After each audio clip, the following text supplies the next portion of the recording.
process begins by removing all the bulk dust that's left behind after grinding.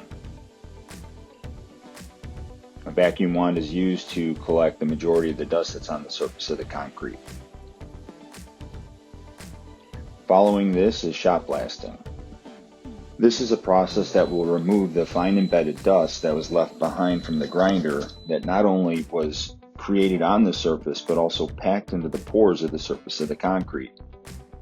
The surface becomes visibly cleaner because that dust that's been placed in those pores through the diamonds crossing across the surface of the concrete, that dust is being agitated and then extracted under negative pressure by the shot blaster. The result is a much cleaner surface. It's similar to power washing, but of course done dry, or sandblasting, but captive. When the process is finished, all that's required is a magnet sweep, which will pick up any of the loose shot that was left behind from the process.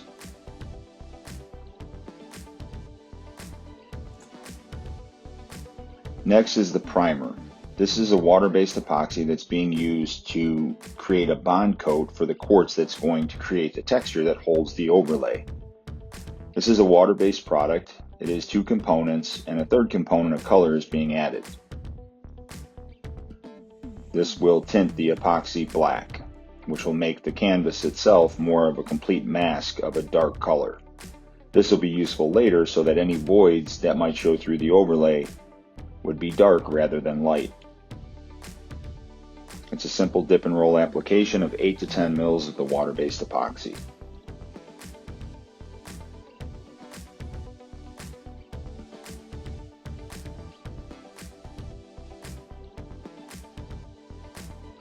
While wet, dry quartz is broadcast to full saturation over the top of the coating. The wet epoxy is fully covered by the quartz, and this is allowed to dry at least a couple hours for this particular product, or overnight if the time allows. Once it is dry enough or cured enough to support weight, a vacuum wand is used to collect all the loose quartz that did not stick to the epoxy. The mixing station is a device that allows the buckets to be held in place without the installer having to hold the bucket as the thick material is mixed. This is a handy little invention that makes it much easier on the installer, so that all they're really concerned with is mixing the material and not having to fight the bucket wand to spin as the drill is mixing the material.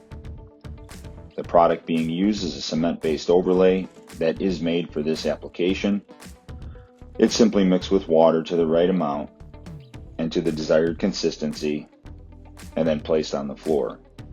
Also being used is a splash guard, which is another little invention that keeps the pant legs of the installer clean as the material is mixed.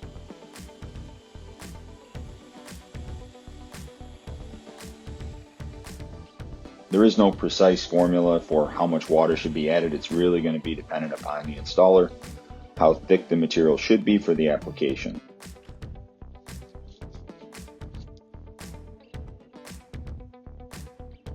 The placement of the overlay is going to be dependent upon the ultimate result, whatever it is that's trying to be achieved. In this case, a wood look plank.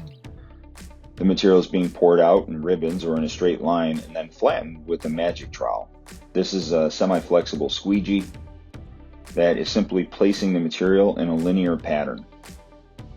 This will help with establishing the wood grain that would normally be in a wood look overlay.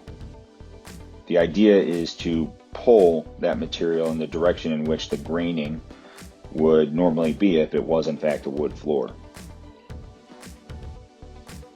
Consumption per 50-pound bag in this particular application is about 75, maybe 80 feet per one bag.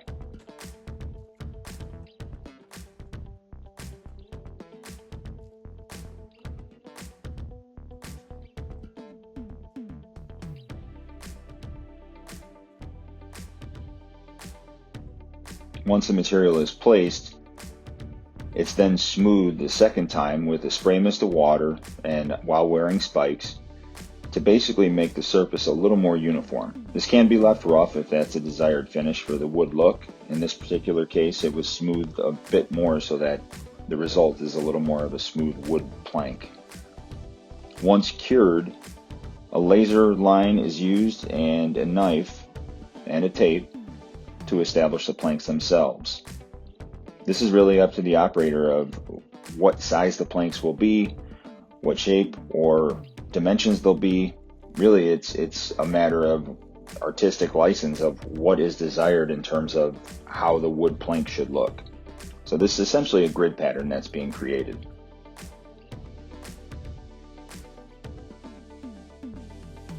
Hard scraping follows this. This is to take off any of the little bumps that might be there from the placement.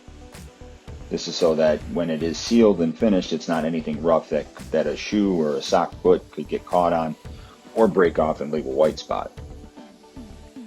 All the fine dust that's created during that scraping is vacuumed away.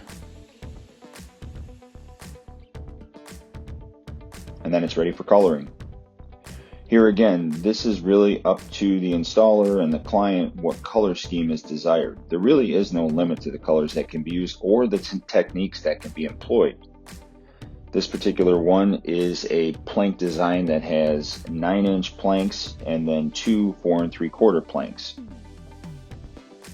The technique is to add accent colors or shading that will be the undertones or the darker colors of the final system. As it's being colored, the shape of the planks can be made out based on how the material is being applied. This is just a 8:1 gray that's being used for the accent colors.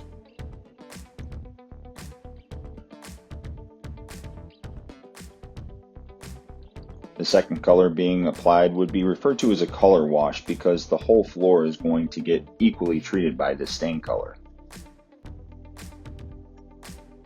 Here again, it is up to the installer as well as the client what color scheme is desired. There is no general rule. Obviously, colors that are used should be complementary or should to some extent mimic the look of a real wood.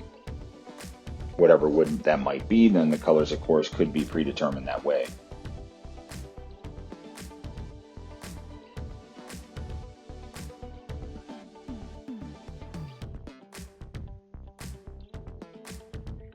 Next is another color wash. The idea with this coat is to help unify the two different colors that are obviously quite contrasting between the gray and the light brown. The idea is to create some harmony between the two, so it's a little more natural looking. The mixture is 3 colors. One is a brown, a lighter brown, and then a slight touch of gray to help unify with that original dark accent color of the gray that was there applied first. Water mist is sprayed over the surface. This helps to dilute the color some as it's applied and also to give it a more natural effect rather than look like paint.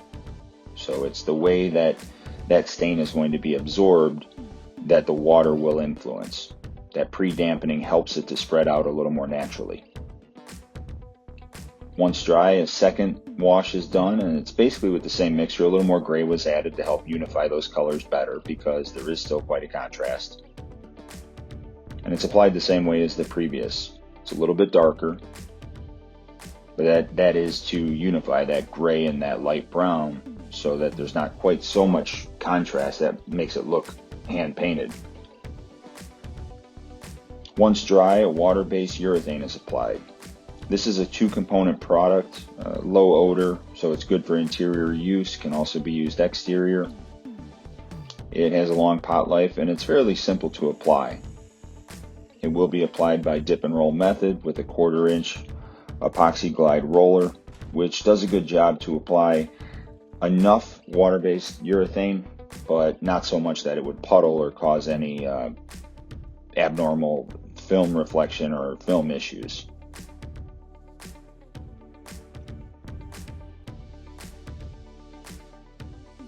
There is no exact technique which is to be used for putting a water-based urethane on a surface.